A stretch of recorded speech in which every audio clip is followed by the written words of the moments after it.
আসসালামু আলাইকুম সবাইকে। আশা করি সবাই ভালো আছেন। আমি রাতুল, পড়াশোনা করছি ইউনিভার্সিটি অফ মারিবোর স্লোভেনিয়াতে। বর্তমানে বসবাস করছি লুবলিয়ানা সিটিতে। তো আজকে আপনাদের সাথে আমি স্লোভেনিয়ার কিছু ব্যাপার নিয়ে কথা বলবো, সেগুলো স্টুডেন্টদের জন্য। তো প্রথমে আমি কথা বলতে চাচ্ছি ভিসা রেশিও নিয়ে, যেগুলো হচ্ছে লাইক এক ভাইয়া আমাকে প্রশ্ন করেছে, সেগুলো নিয়ে একটা ছোটোখাটো ডিটেলস ভিডিও বানাতে, তার কোয়েশ্চেনগুলো নিয়ে। তো প্রথমটা হচ্ছে যে রেশিওটা কেমন। তো আমি বলবো যে বর্তমানে রেশিওটা এখন অবধি ভালোই চলছে, 90% আপ আছে ভিসা রেশিও। রিজেক্ট খুব কম, বাট হ্যাঁ রিজেক্ট হচ্ছে না এমন না, রিজেক্ট অবশ্যই আছে, বাট রিজেক্টের রেটটা খুব কম, আর ভিসা হওয়ার চান্সটা অনেক অনেক বেশি। তো এই হচ্ছে ব্যাপার। জানি না ভবিষ্যতে থাকবে কিনা, কারণ যেভাবে আমরা দেশগুলোতে এসে পড়াশোনা করছি না, অন্যদিকে চলে যাচ্ছি। সো এইভাবেই মনে হয় না আগামী 2-3 বছর পর আর ভালো একটা অবস্থান থাকবে। তো সেকেন্ড ব্যাপারটা হচ্ছে রিকোয়ারমেন্টস, যে ইসলামিয়াতে পড়াশোনা করতে হলে রিকোয়ারমেন্টস কি লাগবে। আপনার সার্টিফিকেটগুলো হচ্ছে অ্যাটেস্টেশন থাকতে হবে। আইএলস ম্যান্ডেটরি না, বাট হ্যাঁ এখন রিসেন্টলি হচ্ছে ইউনিভার্সিটিগুলো আইএলস চাচ্ছে। ঠিক আছে, পাবলিক ইউনিভার্সিটিগুলো আইএলস চাচ্ছে, বাট উইদাউট আইএলসও এখনো হচ্ছে। তো এই হচ্ছে ব্যাপার, বাট আইএলস থাকার আপনার জন্য একটা বড় প্লাস পয়েন্ট। অ্যান্ড প্রাইভেট ইউনিভার্সিটিগুলোতেও আপনি উইদাউট আইএলসে অ্যাপ্লাই করতে পারবেন। তো ইউনিভার্সিটি যদি আপনাকে উইদাউট আইএলসে অফার লেটার দেয়, এম্বাসি এটা নিয়ে আপনাকে কোনো প্যারা দিবে না। অ্যান্ড থার্ড হচ্ছে ডিপ্লোমা স্টুডেন্টসদের জন্য আর কি, আপনি ডিপ্লোমার সার্টিফিকেট দিয়ে, ডিপ্লোমার এডুকেশন দিয়ে আপনি এখানে অ্যাপ্লাই করতে পারবেন। ইভেন হচ্ছে ডিপ্লোমা যারা করেছেন তাদের জন্য প্লাস পয়েন্ট, কারণ আপনাদের হচ্ছে একটা কারিগরি শিক্ষা আছে। সো এখানে স্লোভেনিয়াতে কারিগরি শিক্ষাটাকে একটু প্রাধান্য বেশি দেওয়া হয়। সো অবশ্যই ডিপ্লোমার যারা আছেন তারা অ্যাপ্লাই করতে পারবেন। তাদের পুরো সবগুলো ট্রান্সক্রিপ্ট অ্যাটেস্টেশন থাকতে হবে, ডিপ্লোমা সার্টিফিকেটটা, মেইন সার্টিফিকেটটা অ্যাটেস্টেশন থাকতে হবে, that's it. So and tuition fees এবং লিভিং এক্সপেন্স। টিউশন ফিসের ব্যাপার নিয়ে আমার হচ্ছে একটা ভিডিও অলরেডি তৈরি করা আছে, সো আপনারা সেটা দেখে নেবেন। অ্যান্ড লিভিং এক্সপেন্স যদি বলি, আপনি একবারে খুব চিপভাবে থাকতে চাইলে 300 ইউরোর মধ্যে হয়ে যাবে আপনার থাকা খাওয়া, টুকটাক খরচ সবকিছু মিলে 300 ইউরোর মধ্যে আপনার হয়ে যাবে।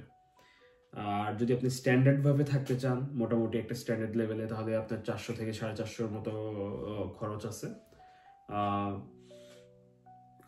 আপনার হচ্ছে বাস্কারের একটা খরচ আছে। অনেকের যাদের সাইকেল কিনে নেয় বা স্কিডও কিনে নেয়, তাদের জন্য বাস্কেট প্রয়োজন হয় না। আর এছাড়া যারা বাস্কেট করে তাদের একটা 35 ইউরো প্রতি মাসে খরচ আছে। মোবাইল বিল খরচ আছে প্রতি মাসে 10 ইউরো। আপনার 100 থেকে 120 ইউরোর মধ্যে আপনার খাওয়া দাওয়ার হয়ে যাবে। যদি আপনি নিজে রান্না করে খান, মাঝে মাঝে বনি খান, তাহলে ওই ক্ষেত্রে আপনার 100 ইউরোর মধ্যে হয়ে যায় খাবারের খরচটা। আর বাসা ভাড়ার খরচটা আপনার, একবারে যদি আপনি মেইন সিটির দিকে বাসা ভাড়া নেন, তাহলে ওই ক্ষেত্রে আপনার 300 মতো গুনতে হবে, 300 প্লাস মাইনাস।